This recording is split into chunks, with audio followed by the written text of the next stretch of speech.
Hey guys, this is Stacy from eatthebite.com, and I've got a great light summery pasta for you with my lemony spaghetti with asparagus and basil.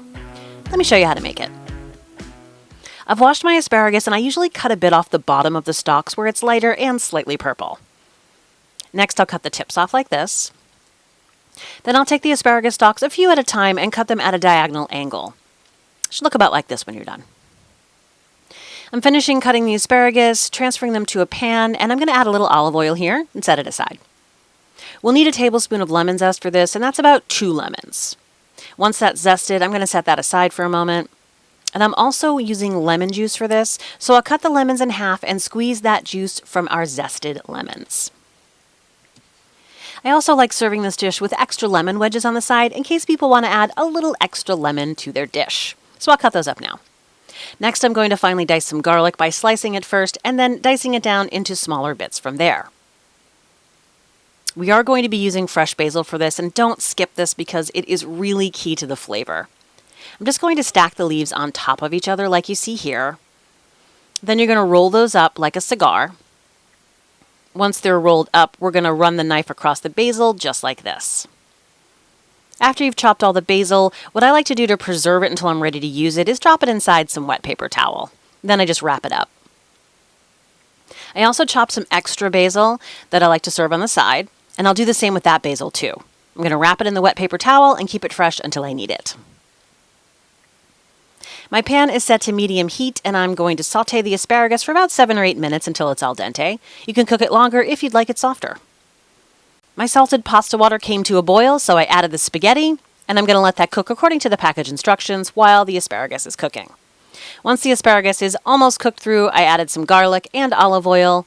I'm going to let that cook in the center of the pan for 30 seconds to a minute. Then I'll mix the garlic in with the asparagus for another couple of minutes. And you should turn the heat down slightly here to make sure you don't burn that garlic. I've got my big mixing bowl ready to go here, and I reserved a little of that salted pasta water, so don't forget to do that. And now it's time to add that spaghetti to my big bowl, some olive oil, the garlic and asparagus mixture, the lemon zest, and since it can clump together, I'll spread it out a bit around the bowl. Next, a few tablespoons of that fresh lemon juice, some grated shaker Parmesan cheese. Next, we'll add in all that fresh basil, the pasta water, and I also like to add a little bit of regular hot tap water as well. Now it's time to start mixing the pasta. I'm using my kitchen tongs for this, but I will usually grab a second tool as well, and my big wooden spoon works great for this. Once you've got the pasta mixed well, it is time to serve this up. I'm preparing a little bowl for my taste test, and I'm going to squeeze a little extra lemon on mine. And you know I love to top my pasta with fresh grated Parmesan cheese as well, and a little more fresh basil to garnish. Let's get a closer look at this. I really love when the sauce is clinging to the pasta like this. It's not a dripping in sauce kind of pasta. It's just got a nice coating on the outside. It's lemony and basil-y, and I love asparagus and pasta together. The Parmesan cheese is the perfect complement to this, and also that salted pasta water gives it just the right creaminess.